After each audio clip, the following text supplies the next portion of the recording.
वर्षा आ गई थी तो प्रसंग आधा ही रह गया। तो रात में नरसिंह मेहता हमारे सपने में आए। हमने कि क्या हुआ महाराज? तो बोले बस प्रसंग पूरा करके आइए जल्दी। मैंने कहा जाति कथा में करेंगे। तो कल हम लोग सुन रहे थे कि कुछ संतों की जमात, ये प्रसंग सुना क्यों रहे थे कि ईर्ष्यालुओं को ठाकुर जी नहीं मिलते। आपके अंदर कितने दोष हैं अपने आप लिखिए, हमारे कहने से काम करेंगे। यहाँ पर जितने भी दंपति बैठे हैं, पति पत्नी, यहाँ पर जितने भी बहन भाई बैठे हैं, यहाँ पर जितने भी मित्र बैठे हैं, यहाँ पर जितने भी आपस के सगे बैठे हैं, युगल युगल जोड़ी बना लीजिए। और कथा से जाने के बाद आप लोगों को एक काम करना है, पति पत्नी एक दूसरे को पर्चा और पेन दें और एक दूसरे से कहें तुमको मुझ में जितने दोष दिखते हैं सब लिख करके मुझे दिखाओ। पत्नी पति के लिखे, पति पत्नी के लिखे, बहन भैया के लिखे, भाई बहन के लिखे, भाई भाई एक दूसरे के लिखो, मित्र मित्र एक दूसरे को। लेकिन सौगंध है एक दूसरे की, जबरदस्ती बड़ा चढ़ा के मत कोई ईर्ष्या में कुछ एक दो पद ज्यादा लिख दो कि तुम ये भी है ये भी है, नहीं। जो अनुभव होता है वही लिख करके और उसको दीजिए। ये बहुत बड़ी एक प्रक्रिया है। आपस में देख करके फिर अनुभव कीजिएगा। आपके शायद नेत्र खुल जाएंगे। कई ऐसे दोष होंगे जो आपको लगता ही नहीं है कि आपके अंदर है, लेकिन सामने वालों को वो दिखते हैं, वो दोष आपको पता चलेगा। उन समस्त दोषों को ठाकुर जी के हवाले कर देना, क्योंकि सब दोषों के साथ ठाकुर जी मिल जाएंगे। अगर एक दोष उनमें है तो ठाकुर जी के मिलन में बाधा आ सकती है, और वो दोष क्या है? ईर्ष्या। अगर सामने वाले ने लिख दिया कि तुम्हारे अंदर ईर्ष्या भी है, मैंने कभी अनुभव किया था, तो आपको चिंता होनी चाहिए। क्यों? क्योंकि ठाकुर जी मिलेंगे। नरसिंह मेहता से इतनी ईर्ष्या करते थे सारे जूनागढ़ वासी कि 700 मुद्रा लेकर के द्वारिका जा रहे उन संतों से कह दिया कि जाओ, यहाँ इस नगर का सबसे बड़ा सेठ नरसिंह है, 1000 मोहर से नीचे की तो वो हुंडी लिखता नहीं है, तुम लोग जाके चरण पकड़ लेना, रोने लग जाना, मूड मारने लगना, और कैसे भी करके उनसे हुंडी लिखवा लेना, 700 सोने की मोहर उनके घर में धर देना। संतों ने वैसा ही किया। संतों को देख करके नरसिंह मेहता जी चरण धोने लगे, माला पहनाने लगे। अच्छा, उन मनचले लोगों ने पहले बता दिया था कि तुम नरसिंह मेहता के पास जाओगे तो वो तुम्हारे पैर छू करके, धो करके, माला पहना के मनाने का प्रयास करेगा कि तुम हुंडी मत लिखवाओ, लेकिन फिर भी तुम मानना नहीं, लिखवा लेना उससे। नरसिंह मेहता तो बेचारे संतों को देख के प्रणाम करते थे, चरण धोते थे, माला पहनाते थे। संत जन कहने लगे जरूर हमको मनाने की प्रक्रिया चल रही है कि हम हुंडी ना लिखवाएं। संतों ने कहा नरसिंह जी हमारा एक काम कर दीजिए। बोले क्या? हमको द्वारिका जाना है, बीच में बड़े लुटेरे और चोर उचक्के मिलते हैं, हमारा धन लूट लेंगे, हमारी पूरे विश्व की, भारत की यात्रा पूरी हो रही है, द्वारिका में हमको भंडारा करना है, ये 700 सोने की मोहर जैसे तैसे हमने बचाई है, इनको रख लीजिए, हुंडी लिख दीजिए। आपका कोई सेठ वहां हो या आपका कोई सेवक द्वारिका में हो, हम उसको जाके दिखा देंगे, वो हमको वहां 700 सोने की मोहर दे देगा, तो हम वहां अपना भंडारा कर लेंगे। नरसिंह मेहता जी बोले आपको मुझे देख के लगता है कि मैं हुंडी लिखता हूँ? बोले हुंडी लिखने वाले आप जैसे ही होते हैं, वो ऐसे बन के रहते हैं कि कोई उनसे हुंडी लिखवा ना पावे। ये आपकी फटी धोती और आपके तन की स्थिति से हम बहकने वाले नहीं है, हमारी हुंडी लिखिए। इतना पीछे पड़ गए संत जन, नरसिंह मेहता रोने लगे मेरी कोई गति नहीं है द्वारिका में। अरे मैं किसी को नहीं जानता सिवाय एक के। बोले किसको जानते हो? बोले वहां सांवरिया सेठ है, द्वारिकाधीश को बोल रहे थे, केवल उन्हीं को जानते। बोले उन्हीं के नाम से लिख दो। नरसिंह मेहता बोले इस बात पर मुझे विश्वास भी है कि वो इनको दे देंगे, लेकिन मैं ये कैसे करूं? मैं ठाकुर जी पे कैसे थोप सकता हूं? और रही बात, हुंडी तब लिखी जाती है जब आप किसी से धन ले लो और सामने जिसके नाम पर हुंडी लिखी उसको देने की तुम्हें सामर्थ्य हो। मैं ठाकुर जी को कैसे दूंगा? तब नरसिंह मेहता के मन में एक विश्वास जगा। पूरे संत जन तो मान नहीं रहे, तो 700 सोने की मोहर लेके तुरंत पूरे जूनागढ़ के ब्राह्मण, विप्र और संतों को बुला के भंडारा कर दिया, दक्षिणा बांट दी, भंडारा कर दिया, सब संतों को खिला दिया। और एक पत्र लेकर के नरसिंह मेहता जी ने लिखा, हे नाथ, आपके नाम पर मैं इनकी हुंडी लिख रहा हूं, 700 सोने की मोहर मैंने लेकर के आपके नाम से हुंडी लिख दी है, कृपा कर द्वारिका जब ये लोग पहुंचे तो मेरी लाज रखना, इनको 700 सोने की मोहर दे देना। रही बात, मैंने आपको 700 मोहर दी नहीं तो फिर आप इनको कैसे दोगे? लेकिन मैं दे चुका हूं। कैसे? बोले संतों के, ब्राह्मणों के हृदय में आप रहते हो, 700 सोने की मोहर का भंडारा करके मैंने आपको दे दिया है, इसलिए आप इनको दे दीजिएगा। संतों को पवा दिया, मतलब ठाकुर जी तक पहुंच गया। बंधुओं, ठाकुर जी के संग कोई प्रक्रिया करने की इच्छा हो और ठाकुर जी नहीं मिल रहे हो तो किसी साधु, किसी महात्मा, किसी भक्त, किसी वैष्णव के साथ वो प्रक्रिया कर लो।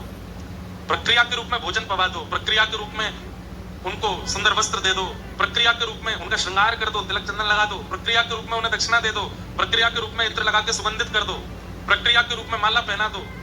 कुछ बना के पवाने की इच्छा ठाकुर जी को है, संतों को पवा दो, क्योंकि संत सीधी डिलीवरी कराते हैं। ठाकुर जी भगवान का ब्लिंकेट है संत जन, ठाकुर जी के पोस्टमैन है सारे संत जन, भक्त जन, वैष्णव जन। जो ठाकुर जी को देना हो इनको दे दो, सब पहुंच जाता है वहां पर। कुछ मलुपीठ वाले महाराज जी एक बार कथा में बता रहे थे, सत्य घटना, बिहार के एक पंडित जी ने एक सेठ जी से जाके कहा कि हमको जगन्नाथपुरी जाना है, दान दक्षिणा कुछ है नहीं हमारे पास रास्ते के लिए, आप हमें कुछ दे दो। तो सेठ जी ने उनको 100 रुपया दे दिया, बहुत होता था 100 रुपया, और महात्मा जी से कह दिया कि ये 11 रुपए तो आपके आने जाने में खर्च होंगे, 5-6 रुपए में आप प्रसाद हो जाएगा, बाकी का जो बचेगा लगभग 80 रुपया ये श्री जगन्नाथ जी के मंदिर में चढ़ा देना हमारी तरफ से। तो ठीक है, महात्मा गए, जगन्नाथपुरी पहुंच करके उन्होंने खूब सुंदर सेवा करी, संत जनों को खूब प्रसाद पवाया, प्रसाद पवा के भंडारा आदि करा करके अंत में 11 रुपया बचा, 11 रुपया मंदिर में चढ़ा दिया। आप सेठ जी बोले मैं सेठ जी को जाके बता दूंगा कि भाई हम 80 तो नहीं चढ़ा पाए, 11 बचे तो 11 चढ़ा दिए। सेठ जी से जाकर के कहा कि देखो सेठ जी, हमने वहां भंडारा आदि किया तो खर्चा बहुत ज्यादा हो गया, आपने 80 रुपए के लिए कहा था, इतने की टिकट बनी, इतने का प्रसाद हुआ, इतने का हमने भंडारा कर दिया, 11 रुपया बचा था वो हमने महाप्रभु जगन्नाथ जी को अर्पित कर दिया। 100 में से 11 गए, कितने बचे? 100 में से 11 गए, कितने बचे? 89। सब कुछ संतों की सेवा में लगा दिया, 11 रुपए मंदिर में चढ़ा। तो सेठ जी के मन में आया मैंने 80 के लिए बोला था, इन्होंने 11 ही क्यों चढ़ाए, चलो कोई बात नहीं 11 चढ़ गए तो अच्छा है। ये सोच करके सेठ जी जब सोए तो रात्रि में महाप्रभु जगन्नाथ स्वप्न में आए, और स्वप्न में आकर के बोले तुमने 100 रुपए देकर के एक संत को भेजा था? बोले हाँ, उसमें से 89 रुपए हमने रख लिए हैं, 11 हमने छोड़ दिए। सेठ जी उठ करके बैठ गए, बोले कि संत तो बता रहे थे कि उन्होंने 11 रुपए चढ़ाए, ठाकुर जी कह रहे हैं मैंने इतने रुपए रख लिए।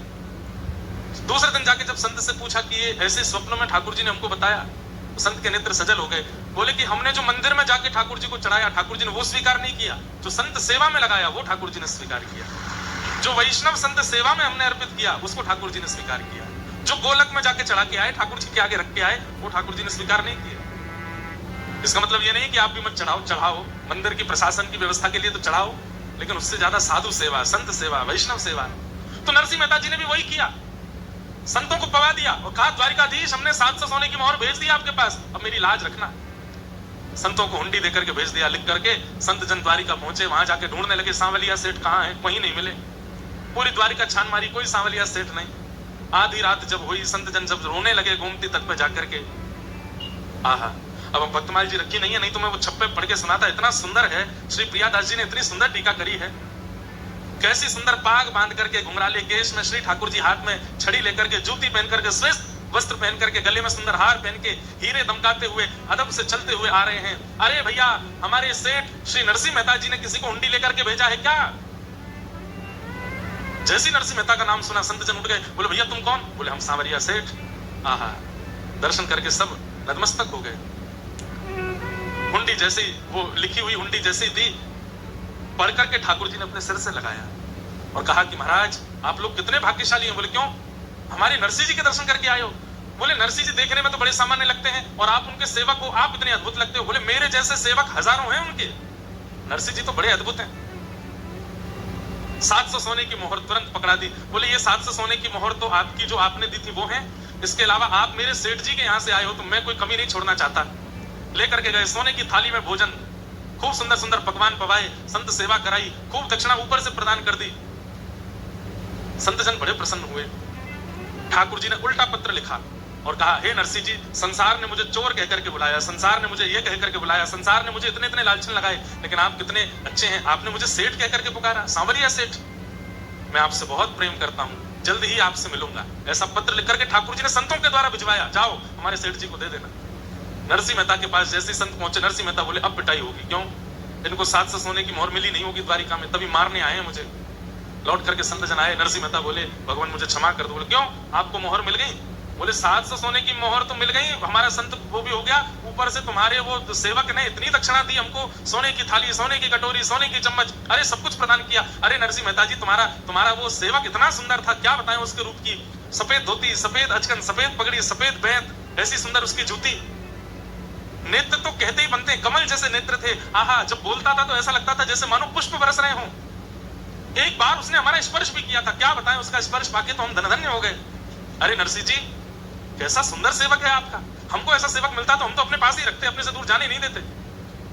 नरसिंह जी बोले पता नहीं किसकी बात कर रहे हैं। समझ में तो आ रहा था ठाकुर जी ने कुछ तो लीला करी होगी। अच्छा, तुम्हारे सेवक ने ये पत्र लिख करके भेजा। जैसे ही पत्र पढ़ा नरसिंह मेहता ने और अंत में पढ़ा कि मैं तुमसे बहुत प्रेम करता हूं, जल्दी मिलूंगा, ये पढ़ करके नरसिंह मेहता तो रोने लगे। ईर्ष्यालु देखते रह गए और यहां ठाकुर जी ने नरसिंह मेहता पर कृपा कर दी। इसलिए बंधुओं, कोई दोष जीवन में आ जाए चलेगा।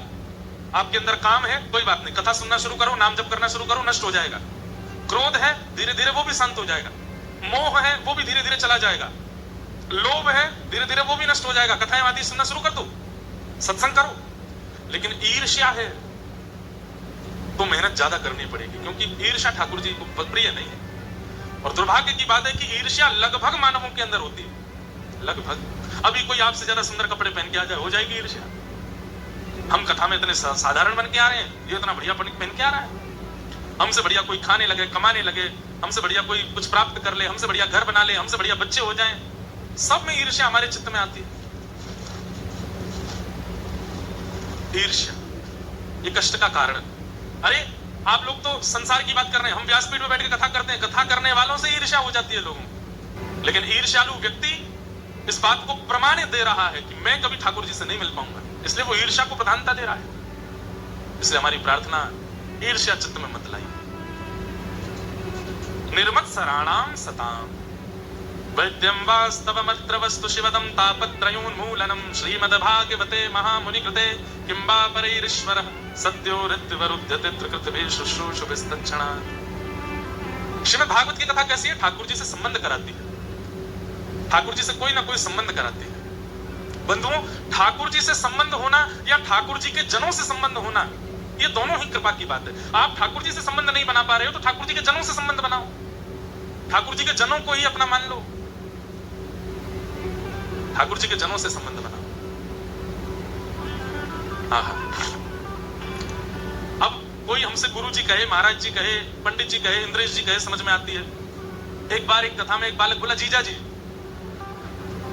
मैंने कहा यार ये क्या बोल रहे हो?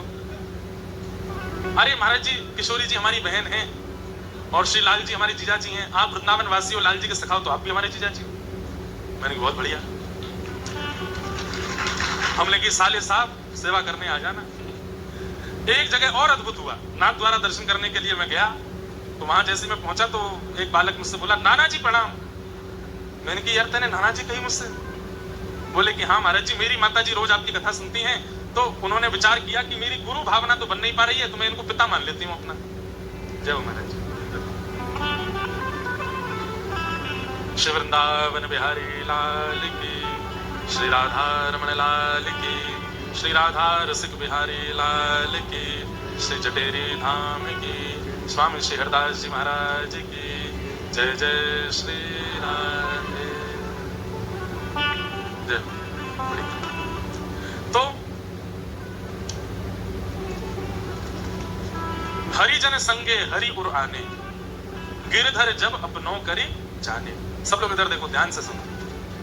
तो हमसे बोले महाराज जी हमारी माता जी कथा सुनती हैं, उनकी आपके प्रति गुरु बुद्धि तो बन नहीं पाई, लेकिन आपकी कथा सुन के बहुत कुछ सीखा है। तो हमने कहा तो फिर क्या? बोले गुरु नहीं मान पाई तो वो आपको पिताजी मानती हैं। मैंने कहा आपकी माता जी की उम्र कितनी है? बोले 55 की हो गई। मैंने कहा 55 की माता जी और 28 साल के पिताजी? तो बोले कि अब आपने कहा था कि हरिजनों से संबंध मानो, तो हमारी माता जी आपको पिताजी मानती है, तो उस नाते से आप हमारे नाना जी हुए। मैंने कहा बहुत बढ़िया। मैं तुम्हारे भी बाल बच्चे हो गए क्या? तो बोले हाँ जल्दी कृपा होने वाली है। मैंने कहा वो बड़ा हो जाए तो वो परनाना बोलेगा हमको। तो अच्छा है, हरिजनों से संबंध रखो, हरिजनों को अपना संबंधी मानो। अरे जिन भक्तों के आप चरित्र सुनते हो ना, इनको ही अपना संबंधी मान लो। इनके संबंध की कहानी से ठाकुर जी आपको प्राप्त हो जाएंगे। मीराबाई मेरी बाई साहब, मेरी बहन है। श्री सूरदास जी मेरे काका जी हैं। श्री कुमन दास जी मेरे चाचा हैं। श्री गोस्वामी तुलसीदास जी हमारे बड़े पिताजी हैं। ऐसे करके सबको संबंध, और ये गोपनीय रखने हैं, सबको बताने नहीं है। इन सबसे संबंध, भक्तों से संबंध बना लिया जाए तो फिर ठाकुर जी आपसे संबंध बनाएंगे। आपको ठाकुर जी से नहीं बनाना पड़ेगा। अभी आप कहते हो ठाकुर जी आप मेरे लाला हो, ठाकुर जी आप मेरे पति हो, ठाकुर जी आप मेरे ये हो, आप कह रहे हो, ठाकुर जी मान रहे हैं कि नहीं इसका नहीं पता। ठाकुर जी माने उसका पता कैसे चलेगा? तो बोले भक्तों से संबंध बनाओ। भक्तों से आपका संबंध बन गया तो ठाकुर जी आपसे संबंध बनाएंगे, ठाकुर जी आपको अपना कुछ बनाएंगे। वैद्यम वास्तवमत्र वस्तु शिवदम, श्रीमद् भागवत ठाकुर जी के प्रति संबंध को प्रगाढ़ करती है, कल्याणकारी संबंध कराती है। तापत्रयोन्मूलनम, कथा सुनने वाले को फिर जीवन में कभी कष्ट का अनुभव नहीं होता। श्रीमद्भागवते महामुनि कृते किंबा परीरीश्वर सद्यो हृदयवरुध्यते त्रिकृतिभिः ऐसी भागवत की कथा को हम बारंबार प्रणाम करते हैं, बारंबार वंदन करते हैं। नैमिषारण्य क्षेत्र में 88,000 सौनिकादि ऋषियों ने सूत जी से 6 प्रश्न किए और इन्हीं 6 प्रश्नों के उत्तर में सूत जी कथा कहना प्रारंभ करते हैं। अनेक विषयों का उत्तर देते हुए श्री सूत जी महाराज ने भागवत की रचना का प्रसंग बताया। बहुत ध्यान से सुनिएगा। श्री वेदव्यास जी महाराज ने 4 वेदों की रचना की, महाभारत की रचना की, 18 उपपुराण, 17 महापुराणों की रचना की, तब भी मन को शांति नहीं मिली। तब नारद जी महाराज की कृपा से उन्होंने श्रीमद् भागवत को रचना कार्य किया। नारद जी महाराज ने जाकर के कहा कि भगवान के प्रभाव नहीं, भगवान के स्वभाव का वर्णन करो, तब मन को शांति मिलेगी। तब श्रीमद् भागवत की रचना हुई।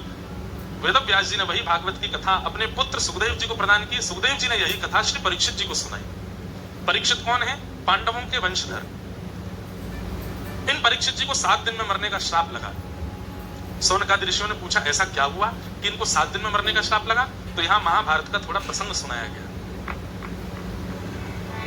पाहि पाहि महायोगिन देव देव जगतपते नान्यम तद्भयं पश्ये यत्र मृत्यु परस्पर। बहुत सावधानी से सुनो। उत्तरा के गर्भस्थ शिशु बालक को बचाना,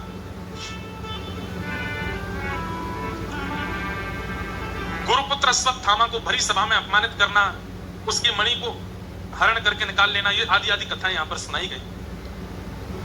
एक प्रकार से पांडवों का युद्ध विजय करा करके और थोड़े बहुत जो कार्य थे उनको समाप्त करके भगवान पांडवों को हस्तिनापुर का राजा बना के द्वारिका प्रस्थान कर रहे हैं। अब हम यहां से कथा सुनेंगे। द्वारिका को जैसे ही जाने लगे तो कुंती ने भगवान के रथ को रोक लिया। कुंती कौन है? भगवान की बुआ। बोले नाथ आप जा रहे हो? बोले बुआ अब देखो युधिष्ठिर राजा हो गया हस्तिनापुर का, आप लोगों का कष्ट खत्म हो गया। अब तक आप लोगों ने इतनी पीड़ाएं सही, वनवास करना पड़ा, सब कुछ सहना पड़ा, अब सब कुछ समाप्त हो गया है। अब आपका राज्य आपके पास आ गया है, महाभारत का युद्ध आप जीत गए हो, अब सब अच्छा आनंद में हो गया, अब मुझे आज्ञा दो, मुझे जाने दो। कुंती ने कहा 2 मिनट नीचे आइए, मुझे आपसे बात करनी है, फिर चले जाना। श्रीमद् भागवत की सबसे पहली स्तुति है कुंती स्तुति, और कुंती ने भगवान से जो बात कही है वो बहुत ध्यान से सुनिएगा। नमस्ये पुरुषं त्वाद्यं ईश्वरं प्रकृते परम अलक्ष्यम सर्वभूतानामन्तर्बहिरवस्थितम्। जैसे ही ठाकुर जी रथ से नीचे उतरे, कुंती बुआ ने तुरंत ठाकुर जी को साष्टांग प्रणाम किया। ठाकुर जी 4 कदम पीछे हट गए। बुआ ये क्या कर रही हो आप? मैं भतीजा हूं आपका, मुझे आपको प्रणाम करना चाहिए, आप मुझे क्यों प्रणाम कर रही हो? कुंती बुआ बोली परमात्मा को प्रणाम करना चाहिए और मुझे पता है कि आप परमात्मा हो। मैं परमात्मा हूं? बोले हाँ। जोर से ठाकुर जी हंसने लगे। मैं परमात्मा हूं? बोले हाँ तुम परमात्मा हूं, मैं जानती हूं। अच्छा मैं परमात्मा हूं तो फिर मेरे द्वारिका जाने पर आप रो क्यों रही हो? क्यों? बोले परमात्मा तो सब जगह रहता है, वो द्वारिका में भी है, हस्तिनापुर में भी है, वृंदावन में भी है, गोकुल में भी है, मथुरा में भी है, अलवर में भी है, जयपुर में भी है। परमात्मा को एक स्थान पर तो रहता नहीं, परमात्मा तो सब जगह रहता है। और आप मुझे अगर परमात्मा कह रही हो तो मेरे द्वारिका गमन पर इतना रुदन क्यों कर रही हो? परमात्मा तो सब जगह है, देख लीजिए मुझे। कुंती कहती है यही तो बात है, वो तो आप सब जगह पर इतनी आसानी से दिखते नहीं हो। क्यों नहीं दिखता? अब कुंती दूसरे श्लोक में कह रही है कि माया जवनिका छन्न आज्ञादोक्षजमव्ययम्। बहुत दिन बाद हम कुंती स्तुति कह रहे हैं, ध्यान से सुनिएगा। कि माया जवनिका छन्न आज्ञादोक्षजमव्ययम् न लक्ष्यसे मूढदृशा नटो नाट्यधरो यथा। कुंती कह रही है आप परमात्मा हो, सब जगह हो, लेकिन दिखते क्यों नहीं हो? माया के कारण। माया समझते हैं? संसार की हर वो वस्तु जो आपको अपनी ओर आकर्षित करती है वो माया है। मोबाइल फोन भी माया है, गाड़ी भी माया है, व्यक्ति भी माया है, खाने के व्यंजन भी माया है, पहनने के वस्त्र भी माया है। हर वो वस्तु जो ठाकुर जी से दूर करके अपनी ओर आकर्षित करती है वो माया कहलाती है। लेकिन किसी वस्तु के सामीप्य में रह के भी ठाकुर जी से दूरी ना बन रही हो तो वो माया नहीं हो सकती। आप 1.5 करोड़ की गाड़ी में बैठे हो, लेकिन गाड़ी में बैठ करके भी वृंदावन की याद में रो रहे हो तो आप माया की चपेट में नहीं हो। आप 56 भोग के बीच में बैठ करके भी जीव में स्वाद नहीं आने दे रहे हो और केवल श्री वृंदावन श्री वृंदावन श्री वृंदावन कह करके आनंदित हो रहे हो, तो आप माया के चपेटे में नहीं। आप 2 लाख 2.5 लाख का फोन पास में रख करके भी केवल कथा श्रवण करते हो, तो आप माया के चपेटे में नहीं। आप गले में स्वर्ण पहन के, हाथों में स्वर्ण और हीरा धारण करके भी अगर भगवान की भक्ति में लीन रहते हो, तो आप माया के चपेटे में नहीं। और एक बात बोले, मायावी व्यक्ति अलग ही दिख जाता है।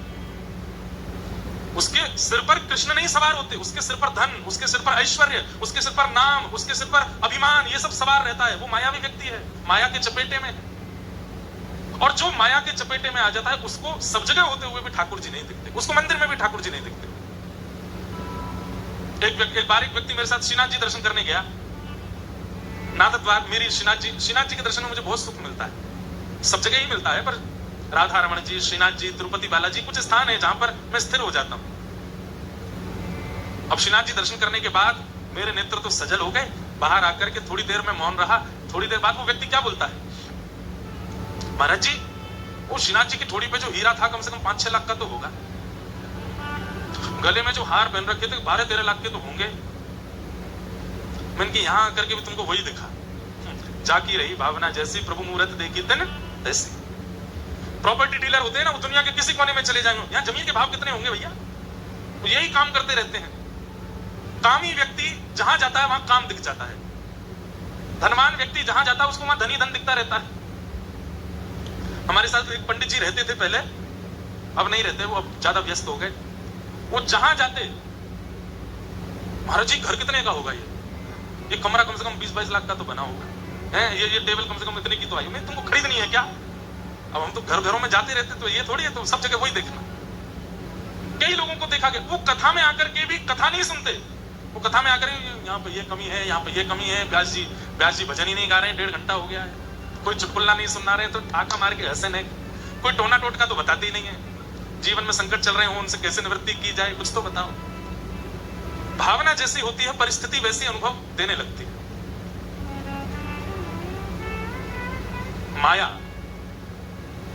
माया जवनिका छन्न। एक बात बोले आप, वस्तु का त्याग करने वाला त्यागी नहीं माना जाता। वस्तु के संग रहते हुए भी उस वस्तु में आसक्त ना होने वाला वो त्यागी माना जाता है। पत्नी छोड़ दिए, बच्चे छोड़ दिए, घर छोड़ दिया, परिवार छोड़ दिया, संपत्ति छोड़ दिया, रहने लगे पहाड़ी के ऊपर जाके, लेकिन रोज रोते हैं क्यों? पत्नी की याद आ रही है, बच्चों की याद आ रही है, मैंने करोड़ों कमाया था, सब छोड़ छाड़ के आना पड़ा। वो त्यागी है, लेकिन पत्नी भी है, बच्चे भी हैं, संपत्ति भी है, गाड़ी भी है, घोड़ा भी है, सब कुछ है, लेकिन रहता है विरक्त, वो त्यागी है। हम गृहस्थाश्रमी हैं, यहां जितने भी बैठे हैं लगभग, हम गृहस्थाश्रमियों को आश्रम नहीं छोड़ना है, पत्नी बच्चे नहीं छोड़ने हैं, पर हाँ जितनी आसक्ति उन सब में है उतनी श्री कृष्ण में कर लेनी है। हमारा वही त्याग हो जाएगा, वही विरक्ति हो जाएगी, वही वैराग्य है हमारे लिए। जितना प्रेम से बालक को हृदय से लगाते हैं, जितने प्रेम से पत्नी को निहारते हैं, जितनी ममता से धन गिनते हैं, ये सब जिस दिन भक्ति में होने लगेगा, जैसे ठाकुर जी को सुबह उठाते ही उसी प्रकार हृदय से लगावे जैसे अपने बालक को लगाया हो, जैसे पत्नी को प्रेम भर के देखते हैं ऐसे ठाकुर जी को देखने लग जाएं, जैसे पैसे गिनने में सतर्क रहते हैं ऐसे नाम जप में सतर्क हो जाएं, बस हो गई विरक्ति। यही विरक्ति, यही त्याग है। सब छोड़ के जाने की आवश्यकता नहीं। 40 साल के हो गए और फिर कहने लगे हम तो ब्रह्मचारी हैं, हमने ध्यान नहीं किया। असली बात यह थी कि किसी ने उनको पसंद ही नहीं किया था। अब 40 साल के हो गए तो क्या करें भाई, ये थप्पा कैसे सहन हो कि हमारा ब्याह नहीं हुआ, हम तो ब्रह्मचारी हैं। घर छोड़ करके बाहर रहने लगे, घर वालों ने निकाल दिया। बोले ये कैसे सहन हो, के घर वालों ने निकाल दिया, तो फिर क्या लगा लिया, बोले हमने तो त्याग कर दिया, आखिर का त्यागी हो गए, महात्मा हो गए। हम गुलाब जामुन नहीं खाते, हम रसगुल्ला नहीं खाते, खाने को मिलता नहीं है, ये बताओ ना। विदेश जाना अपराध है, समुद्र लांघना गलत बात है, खुद को वीजा नहीं मिला था कभी, इसलिए सबके लिए ऐसा बोल रहे हो। बड़े विचित्र है संसार, लेकिन वास्तव में माया ही है जिसके कारण ठाकुर जी दिखते नहीं। ठाकुर जी तो सब जगह हैं, इस समय इस पंडाल में भी कहां बैठे होंगे, लेकिन माया है जिसके कारण वो दिख नहीं रहे हैं। तब कुंती कहती है तो फिर दिखते कैसे हैं? बोले जैसे कठपुतली का नृत्य होता है ठाकुर जी, तो कठपुतली नाचती है, गाती है, हंसती है, खेलती है, सब कुछ कठपुतली करती है और दर्शनार्थी ताली बजाते हैं, अरे देखो कठपुतली नाच रही है, कठपुतली हंस रही है, कठपुतली रो रही है। लेकिन गलती से किसी ने आकर के कठपुतली के पीछे वाला पर्दा अगर हटा दिया तो सारा भेद खुल जाएगा। ओहो, पीछे बैठा एक आदमी उंगलियों से नचा रहा है। ठीक वैसे ही संसार का हर वस्तु, हर व्यक्ति कठपुतली है। हमें ऐसा दिखता, ओहो ये इतना बड़ा आदमी बन गया, अरे उसके साथ बहुत बुरा हो गया, अरे ये मर गया, अरे ये जी गया, सब कठपुतली हैं। लेकिन जिस दिन सदगुरु आकर के माया का पर्दा हटा देंगे, सब पता चल जाएगा पीछे बैठे ठाकुर जी सब कर रहे हैं, कठपुतली की अपनी कोई सामर्थ्य नहीं थी। माया जवनिका छन्न आज्ञा दोक्षजम व्ययम ननक्षसे मूढ़ दिशा नटो नाट्य धरो यथा। जैसे एक नाटक में नचाने वाला, कठपुतलियों को प्रदर्शित करने वाला कठपुतलियों की वास्तविकता अनुभव करा देता है, लेकिन भेद अगर खुल जाए तो फिर हंसी आती है कि हम जिस कठपुतली के मरने पर रो रहे थे वो तो पीछे से एक्टिंग करवाई जा रही थी। यही है संसार में, हम सब कठपुतली, हम सब कठपुतली।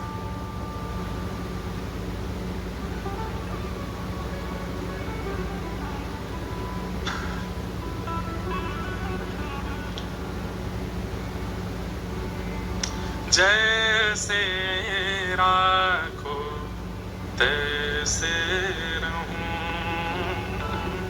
जैसे राखो तैसे रहूं, हाँ जैसे राखो तैसे रहूं,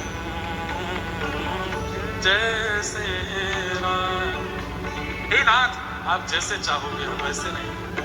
मारा गिरधर लाल थारो नचायो नाचो रे, मारा गिरधर लाल थारो नचायो। जैसे आप नचाओगे नाचेंगे नाथ, जैसे आप रखना चाहो रहेंगे नाथ। आओ भाव से गा लो।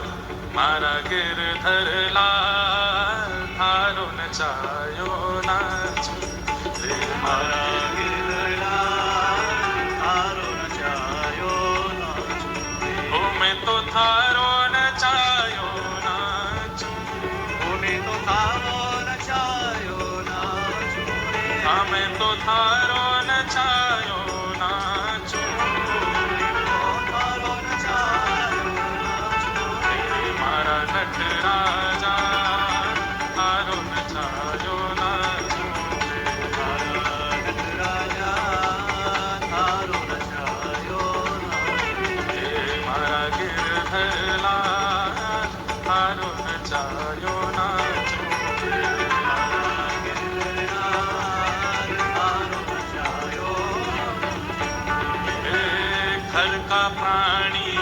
कहा ना माने मन मन खुशी मनाऊं,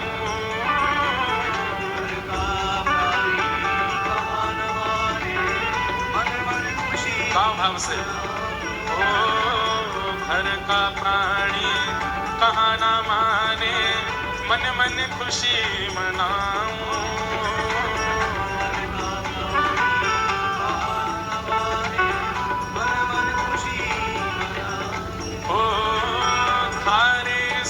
मंगल विधान में, हाँ थारे इस मंगल विधान में,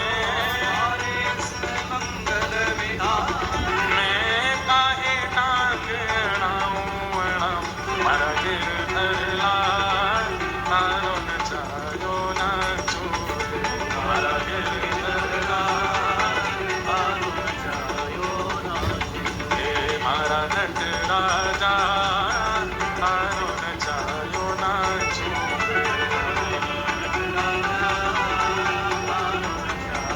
बोलो गिरधर लाल प्यारे की।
उल्टा सुलटा जो कछु कर ले मंगल रूप लखाऊं, उल्टा सुलटा जो कछु कर ले मंगल रूप लखाऊं। हाँ थारी मन चाही में प्यारे,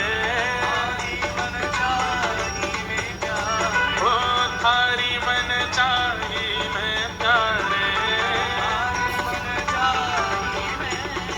मैं अपनी चाह में लाऊं भला हर गिरधर लाल, थारो न चायो न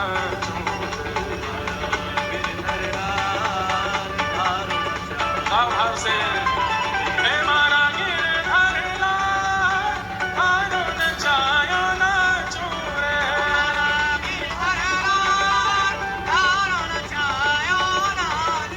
ओ मैं तो थारो न चायो न चूरे, हाँ मैं तो थारो न चायो न चूरे, मैं मारा गिरधर लाल, थारो न चायो न चूरे,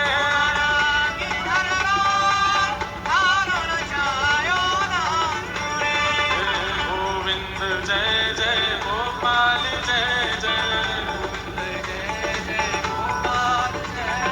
गोविंद जय जय गोपाल जय जय,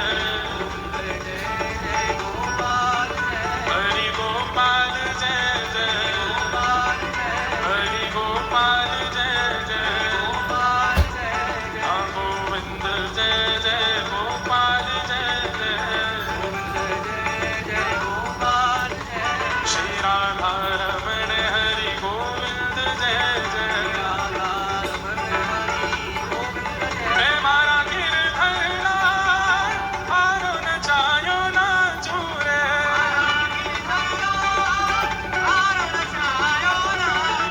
मैं मारा नटराजा, थारो न चायो न चूरे,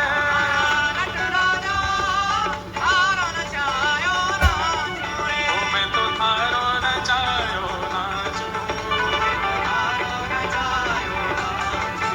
मैं तो थारो न चायो न चूरे, हे मारा गिरधर लाल, थारो न चायो न चूरे, हे मारा गिरधर लाल, थारो न चायो न चूरे। जय जय श्री राम, जय जय श्री राम, जय जय श्री राम।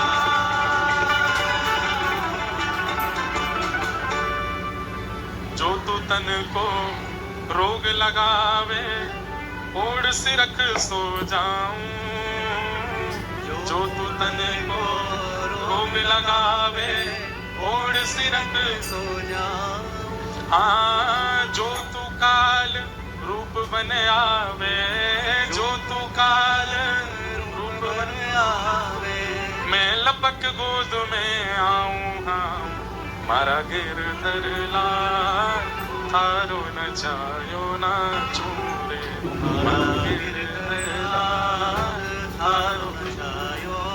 वो एक लाली कोई चित्र दिखा रही है पीछे से, हाँ इनसे ये ले लो और मंच पे पहुंचवा दो। मारा गिरधर लाल, थारो नचायो नाचो। इसका मतलब ये नहीं है कि आप भांगड़ा करो उस पे, आप कथक करो या आप भरतनाट्यम करो या आप हाथ पैर चलाओ, वो नाचना नहीं है ये। यहाँ नाचने का मतलब जीवन रूपी इस मंच पर आप जैसे मेरे साथ करना चाहो नाथ, मैं नाचने को तैयार हूं, आप चाहे जैसे नचाओ। अभी रख लो भैया, देना विश्राम।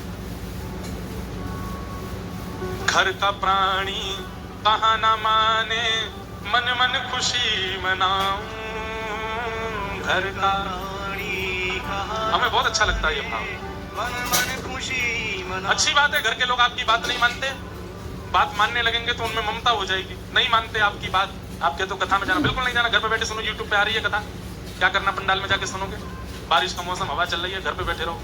अच्छी बात है, घर के लोग आपको बार बार आपकी बात नहीं मानते, नहीं तो उनके प्रति ममता हो जाएगी।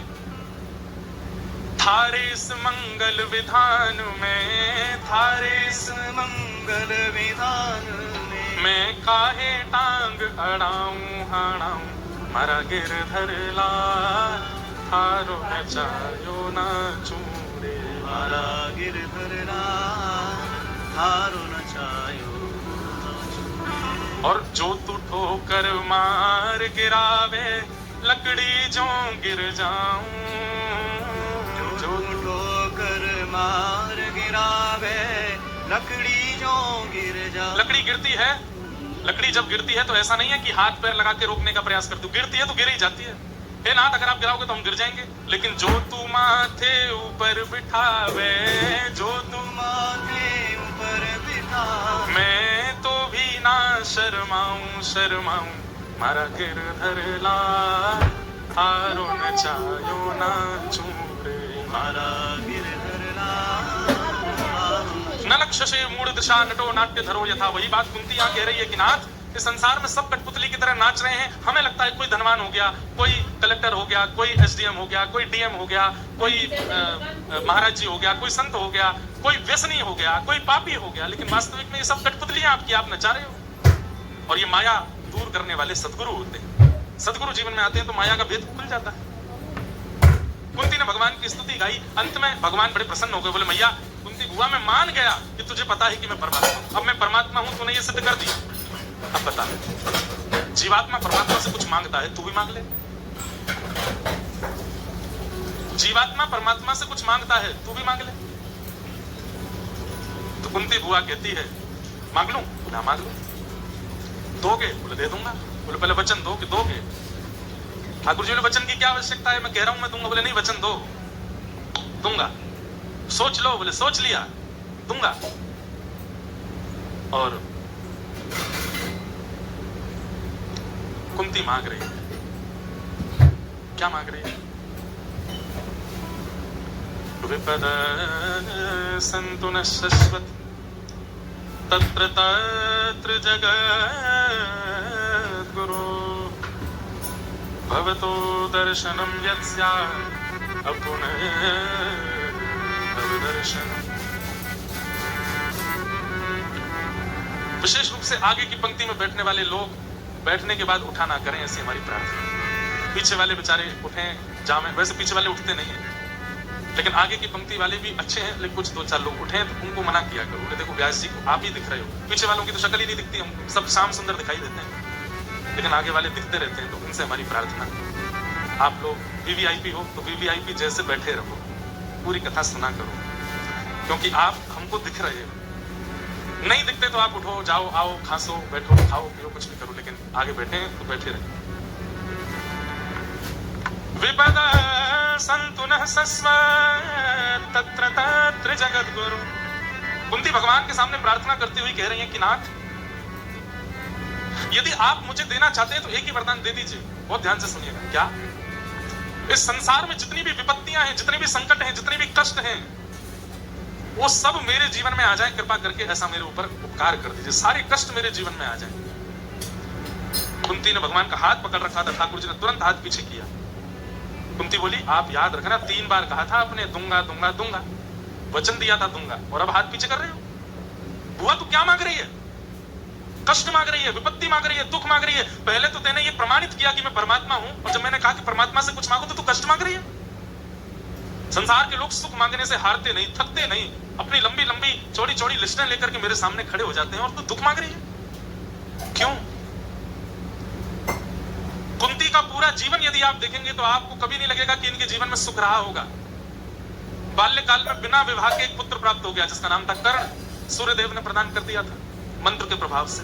इनको एक संत ने एक मंत्र दिया था, इस मंत्र से जिस देवता को बुलाओगी वो प्रकट हो जाएगा। सूर्यदेव को प्रकट कर दिया, सूर्यदेव प्रकट हो गए। बोले कहिए माता मैं क्या सेवा करूं? तो कुंती बोली मैं तो बस मंत्र पढ़ के देख रही थी कि इससे कुछ होता है कि नहीं। सूर्यदेव बोले अब तो मैं आ गया हूं, कुछ दे के जाऊंगा आपको। बोले मुझे कुछ नहीं चाहिए। तो सूर्यदेव ने अपने पुत्र कर्ण को दे दिया,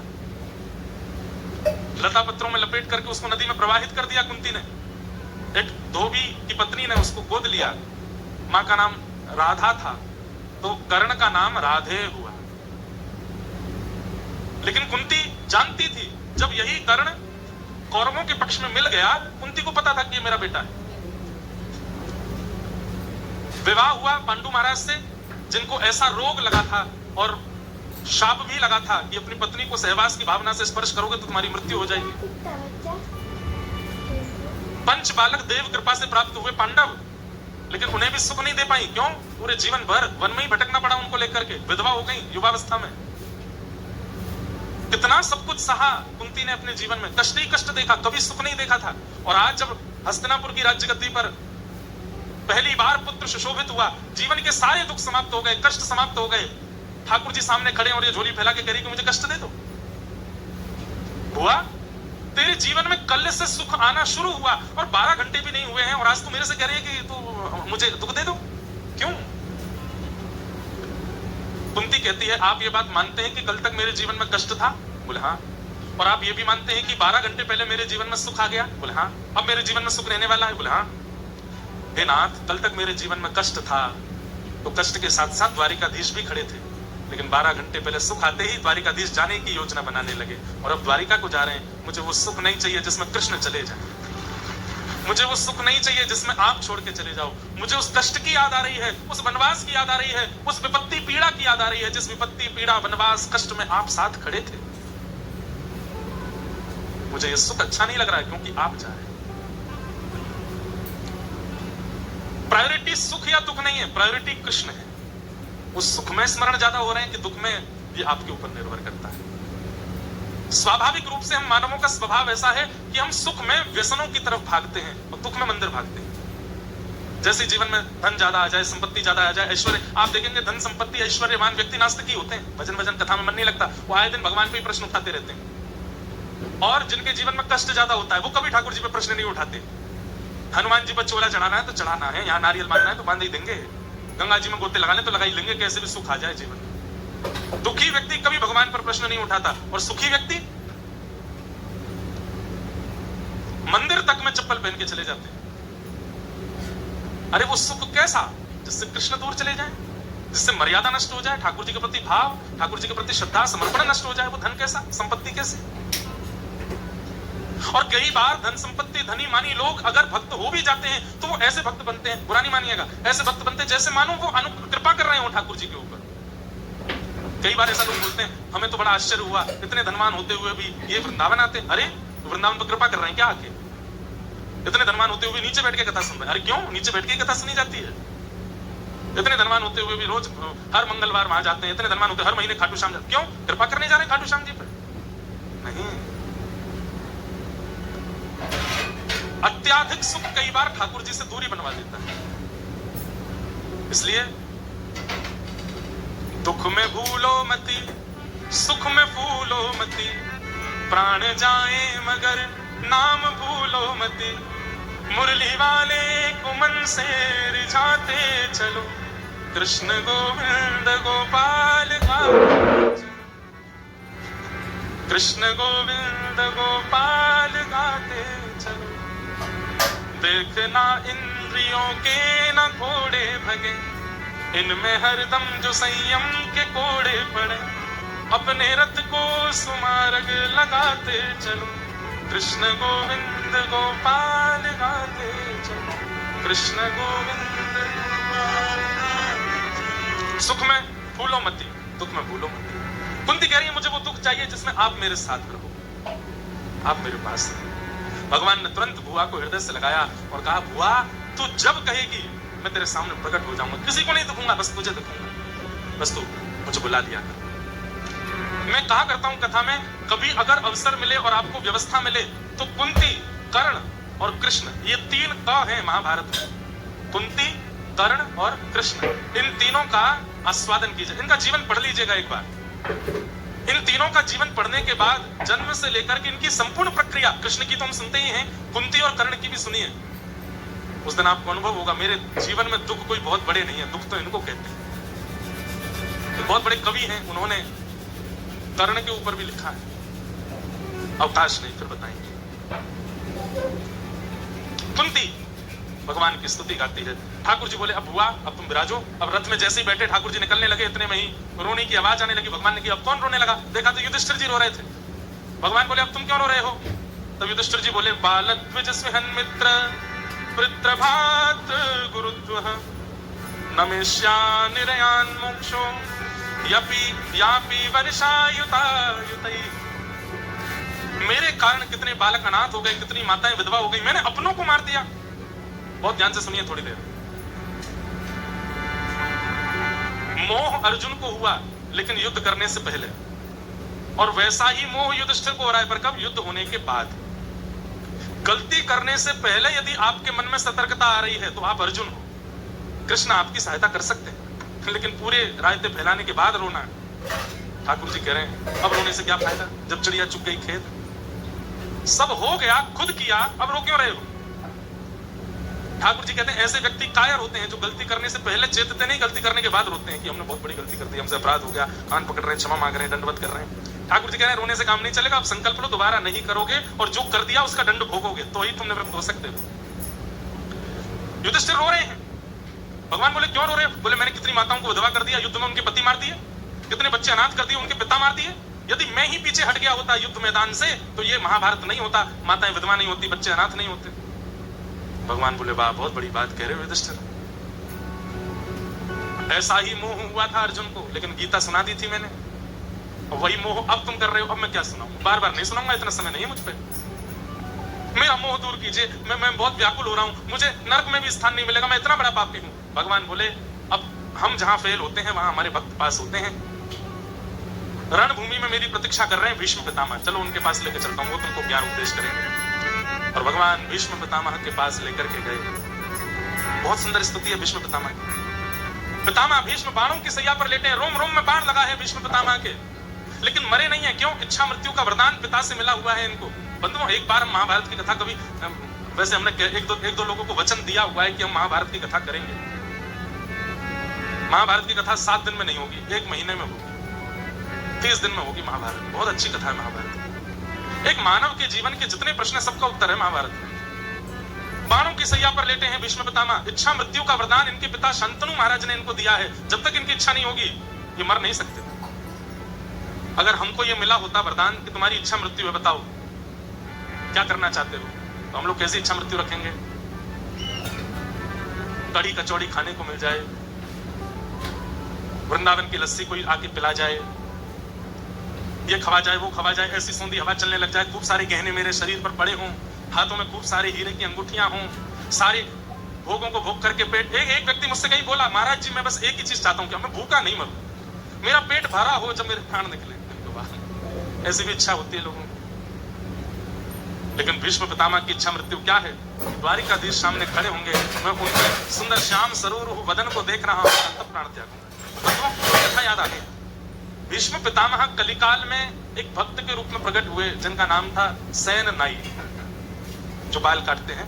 ऐसे एक नाई के रूप में इनका जन्म सैन नाई भक्तमाल जी में कहते हैं कि वो भीष्म पितामह का ही पुनर्अवतार है। इतना सुंदर प्रसंग है सैन नाई का, हम पहली बार सुना रहे। ये नाई थे, बाल काटने का काम करते, और राजा के नाई थे, राजा के बाल काटते थे, और किसी के बाल काटने का उनका अधिकार नहीं था। तो नगर के राजा के नाई थे। एक दिन इनके मन में बड़ी भक्ति जगी तो कथा सुनने गए। तो कथा में व्यास जी बता रहे थे कि गीता में भगवान कहते हैं मासा नाम मार्गशीर्षो, हम मार्गशीर्ष महीना मैं हूं, इन भावों में ये मैं हूं, इन भावों में भगवान अपनी विभूतियों का वर्णन कर रहे थे। सब लोग ध्यान से सुनिएगा, 10-15 मिनट और सुनो फिर विश्राम करेंगे। और तभी भगवान गीता में कहते हैं कि मानवों में जो राजा है वो मैं हूं। जहां कहीं भी राजा हैं, भगवान ने ये बात कही है कि राजा मेरा ही प्रतिनिधि है। राक्षसों में प्रहलाद मैं हूं, भगवान स्वयं कह रहे हैं। तो सैन नाई बैठ करके कथा सुन रहे थे, बोले कि मानवों में राजा मैं हूं, राजा मेरा ही प्रतिनिधि है। तो नाई तो बड़ा प्रसन्न हो गया, बोले मुझे ठाकुर जी मिल गए, अपने राजा की इतनी बढ़िया हजामत करते, उनके हाथ पांव दबाते, मालिश करते, खूब हाथ पैर दबाते, सिर और बढ़िया प्रेम से सेवा करने लगे। बोले कि यही हमारे भगवान है। अब तो वो राजा के हफ्ता में 1-2 बार जाके हजामत करते, उसके बाद कभी समय मिलता तो कथा सुनते। एक बार कथा में व्यास जी ने बोला कि बिन गुरु के हुए ठाकुर जी प्राप्त नहीं होते। तो सैन नाई जी के मन में आया कि अब मैं गुरु कहां से खोजूं। तब किसी ने इनको बताया, बोले काशी में विराजमान है श्री रामानंदाचार्य जी महाराज, आप उनकी शरण में चले जाओ, वो बहुत अच्छे गुरु मिलेंगे। और श्री सैन जी काशी चले गए। काशी में जाकर के रामानंदाचार्य जी से दीक्षा लेने का खूब प्रयास किया, लेकिन रामानंदाचार्य जी ने दीक्षा किसी कारण से नहीं दी, व्यस्तता के कारण, साधना के कारण। एक बार एक संत इनके पास हजामत कराने आए अपनी, तो ये उनके केश काट रहे थे, मतलब मुंडा कर रहे थे, बिल्कुल सारे बाल उड़ा रहे थे। शिखा छोड़ दी तो संत विरक्त थे, उन्होंने कही शिखा भी काट दो। उनकी अरे आप कैसी बात कर रहे हैं, मैं शिखा नहीं काटूंगा, ये तो बहुत बड़ा पाप है। बोले अरे मैं विरक्त हूं, विरक्त शिखा सूत्र नहीं रखते। सेन नाई जी बोले आप जो कहेंगे सब स्वीकार है, पर शिखा नहीं काटूंगा। तो बोले भैया काटनी पड़ती है, हम विरक्त हैं, हम शिखा नहीं रखते। तब अंत में सेन नाई जी ने कहा आप बहुत बड़े संत हैं, बहुत बड़े महात्मा हैं, रामानंदाचार्य जी से बुलवा दीजिए कि शिखा काट सकते हैं तो मैं काट दूंगा। सेन नाई जी ने बड़ी युक्ति समझी कि भाई इसी से गुरु सन्निधि भी मिल जाएगी और इनकी शिखा भी काट देंगे। संत लेकर के रामानंदाचार्य जी के पास गए तो रामानंदाचार्य जी को ये बात बड़ी अच्छी लगी कि इन्होंने लाख कहने पर भी शिखा काटी नहीं, कितना इनका भाव है। और वो सब भाव देख करके, प्रेम देख करके रामानंदाचार्य जी ने फिर समझा करके जो भी भाव था वो कराया। सेन नाई जी की इस निष्ठा को देख करके उन्होंने दीक्षा प्रदान की, तिलक दिया, नाम दिया, मंत्र दिया।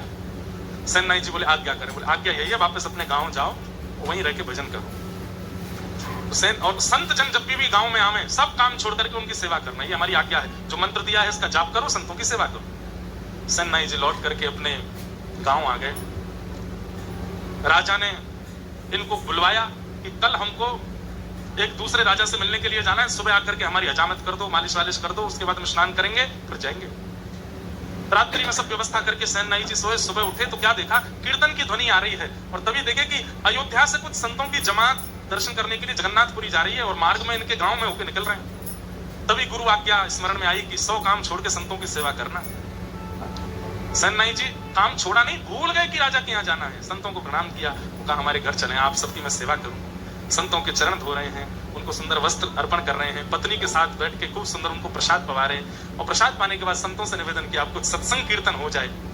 उनमें से एक श्रेष्ठ संत प्रवर, उन्होंने प्रवचन किया, सुंदर कथा सुनाई, सब भावुक हो गए और कीर्तन प्रारंभ हुआ। नाचने लगे सेन नाई और पत्नी, सब बिल्कुल निमग्न होकर के भजन में नृत्य कर रहे हैं, नेत्रों से अश्रु प्रवाह हो रहा है, राम जी का स्मरण कर रहे हैं, गुरुदेव की याद कर रहे हैं। और यहाँ राजा प्रतीक्षा में बैठा है, मुझे दूसरे राजा से मिलने जाना है। सेन नाई हमेशा समय से पहले आ जाता है, मैं नीचे आके बैठ गया, अभी तक आया नहीं। राजा ने तुरंत कहा मेरी तलवार कहाँ है, लेकर के आओ उसको, और इस सेन को तो मैं जाकर के देखूंगा। तलवार लेकर के आए, घिसने लगे उसको, घोड़ा पिलाओ मेरा, कहाँ है सेन नाई का घर, उसके घर चलना है। इतने में ही देखा कि सामने से दौड़ते हुए सेन नाई आ रहे हैं, अपनी पगड़ी संभाल रहे हैं, कभी हजामत का डिब्बा संभाल रहे हैं, कभी धोती संभाल रहे हैं, और दौड़ते दौड़ते आए। अरे महाराज महाराज महाराज महाराज मैं आ गया। तो कहाँ रह गए इतनी देर? बोले महाराज क्षमा करते हैं, बहुत बहुत विलंब हो गया। बोले नहीं नहीं नहीं, दंड तो तुमको मिलेगा। भगवान भगवान क्षमा कीजिए, आप बैठिए ना, मैं जल्दी कर देता हूँ, आपको विलंब हो रहा है। राजा बैठ गए, खूब सुंदर हजामत करी, खूब दाढ़ी वाड़ी सब करके, केश वेश। राजा क्रोध में तो था ही, बोले महाराज थोड़ी आपके हाथ पांव दबा दूं। बोले तू दबा तो दे, लेकिन दंड तो मैं तुझे दूंगा। हाथ दबाने लगे। आप इतना क्रोध करते हैं, अच्छे नहीं लगते, आप थोड़ा प्रसन्न रहा कीजिए ना। हाथ पैर दबाते दबाते बोले आप थोड़े श्रमित हो तो मैं आपकी थोड़ी उंगलियां चटका दूं।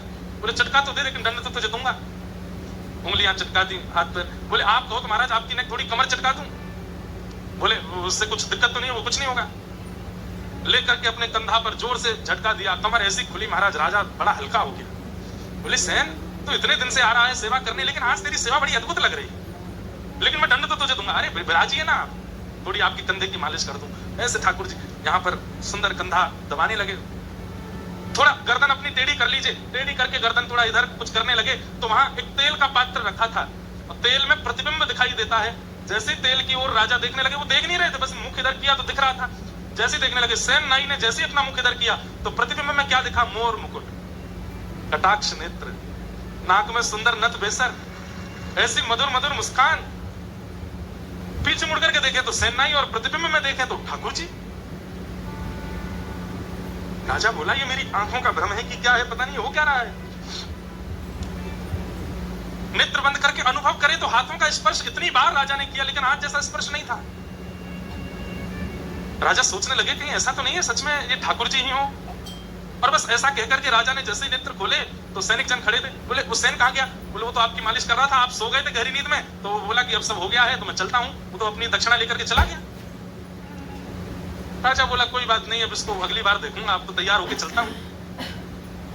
अपने वस्त्र आदि पहन करके राजा तैयार हुए। वहां सैन को पता चला कि राजा ने आज बुलाया था, मैं तो कीर्तन में रह गया। कौन आए थे? ठाकुर जी आए थे।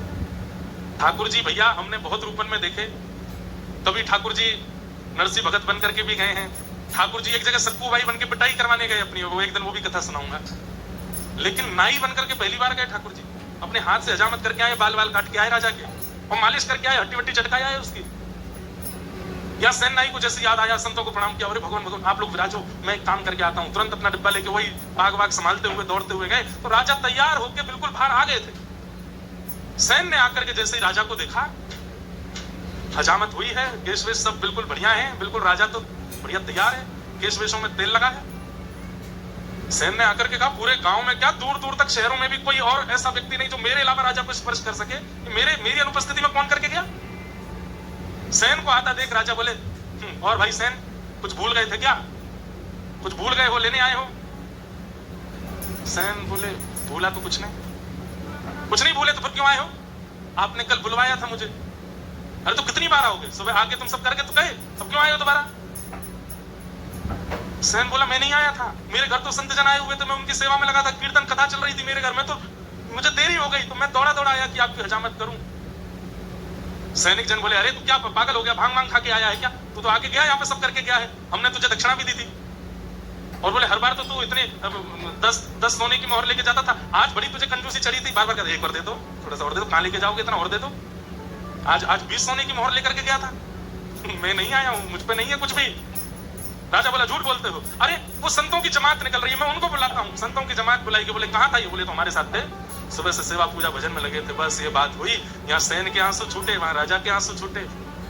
सैन ने कहा, सत्य में मैं था? बोले, बिल्कुल तुम जैसा ही था, लेकिन आज मैं तब कह रहा था कि स्पर्श इतना अद्भुत क्यों है। और तुमने सैन कभी मेरी उंगलियां नहीं चटकाई, आज तो उंगली चटका के गए, कमर चटका के गए, गर्दन वर्दन सब करके गए हो।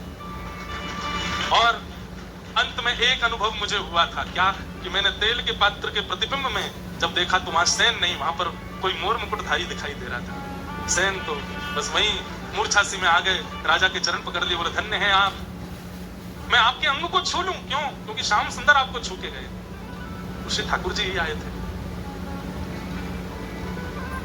राजा ने तुरंत सैन को उठाया, राजा दंडवत हो गए, बोले कि महाराज अब आज से आपको मेरी हजामत नहीं करनी, आज से आपको ये सब क्रिया नहीं करनी है, तो आज से आप मेरे राजगुरु हैं।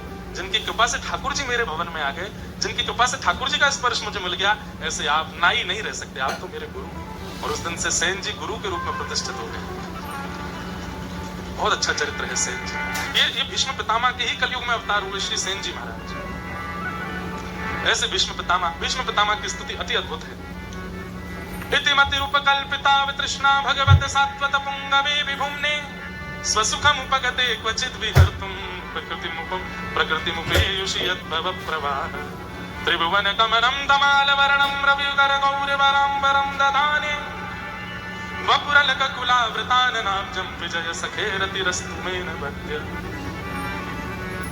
भीष्म पितामह ने स्तुति गाई, और स्तुति के अंत में भीष्म पितामह कह रहे हैं, नाथ मैंने आपके सारे रूप देख लिए। बहुत सुंदर स्तुति है भीष्म पितामह की, लेकिन अंत में भीष्म पितामह कहते हैं, मैंने आपके सारे रूप देखे, आपका द्वारिकाधीश रूप देखा, आपका चतुर्भुज रूप देखा, आपका विराट रूप देखा, आपका घोड़े चलाने वाला रूप देखा, सारथी रूप देखा, एक रूप नहीं देखा। कौन सा? ललित गति विलास वल्गुहास प्रणय निरीक्षण कल्पितो रुमान कृतमनुकृतवत्य उन्मदान्धा प्रकृति मगन किलयस्य गोपवध्वा। जो टेढ़ी सी चाल आप ब्रजमंडल में चलते हो, जिन नेत्रों से, जिन चाल से आप ब्रज की वनिताओं के, ब्रजवासियों के चित्त का हरण करते हुए चलते हो, आपकी टेढ़ी सी पाग पर लटकने वाली वो मोती आपके गालों से स्पर्श करते रहते हैं, कटाक्ष नेत्रों से कभी इधर देखते हुए चलते हो, कोई अस्त्र शस्त्र आपके पास नहीं है, केवल वेणु वाद्य करते हुए आप चलते हो, एक चरण इधर दूसरा चरण इधर, ऐसी त्रिभंग लली करके हुए त्रिभंगी चाल जो आप चलते हो, कमर आपकी ऐसी मटकती रहती है, कभी किसी गोपी के यहाँ माखन चुराते हो, कभी किसी गैया के साथ लीला करते हो, कभी श्री किशोरी जी के साथ गिरिराज पर्वत पर कोई अनुभव करते हो। मुझे वो रूप आपका देखना है नाथ, मुझे व्रज का वह रूप आपका देखना है, वो दर्शन करना है। आप लोग बजा तो रहे हैं, लेकिन ये बंगाली है, यहाँ कैसे समझेंगे? बंगाली एक पद बजा रहे हैं, वो कह रहे हैं हमसे कि आप गा दो, लेकिन आप कैसे समझोगे?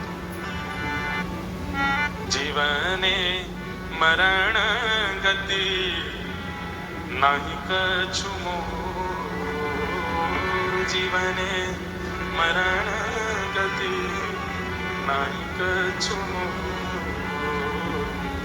राधा कृष्ण प्राण मोरा युगल किशोर, राधा कृष्ण प्राण मोरा। अरे मुझे वह दर्शन करना है जो व्रज का आपका स्वरूप है नाथ।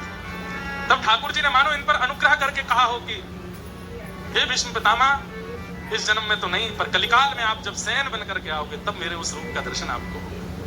यहाँ भागवत जी में तो ऐसा नहीं है, पर भक्तमाल जी की यही भावना है कि भीष्म पितामह उसी भाव से पुनर्जन्म लिए और पहले तो राजा को अनुभव कराया, कालांतर में फिर सैन नाई को भी व्रज के उसी स्वरूप में ठाकुर जी का अनुभव किया। कटिकाचनी पहनी है, सिर पर पाग पहनी है, सुंदर मोती लहरा रहे हैं। चांद सा सलोना लटे घूंघरारी हैं,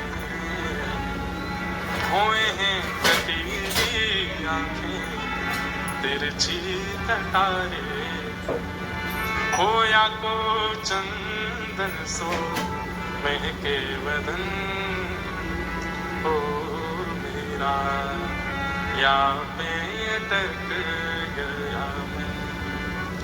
राधा रमण मेरो, राधा रमण रे, राधा रमण मेरो, राधा रमण रे, राधा रमण मेरो, राधा रमण रे, राधा रमण मेरो, राधा।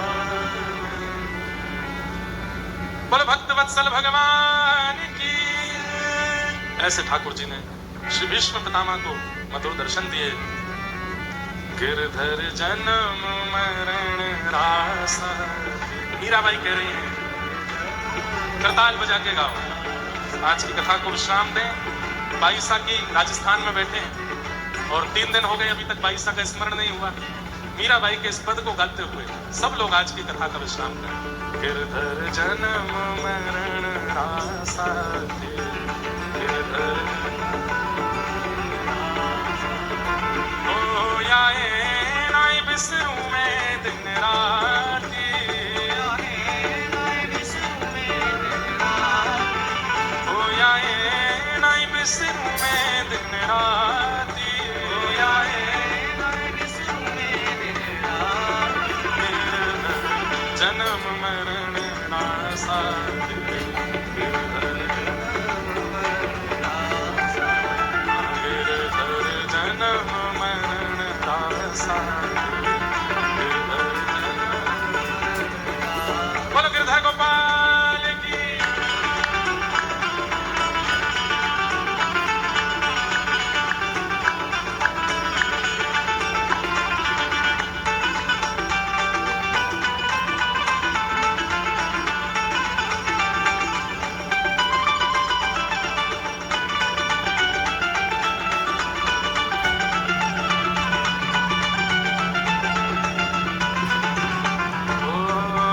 संसार सकल जग झूठा, झूठा कुलरानाता, संसार सकल जग झूठा, झूठा कुलराना। ओ यह संसार सकल जग झूठा, झूठा कुलरानाता,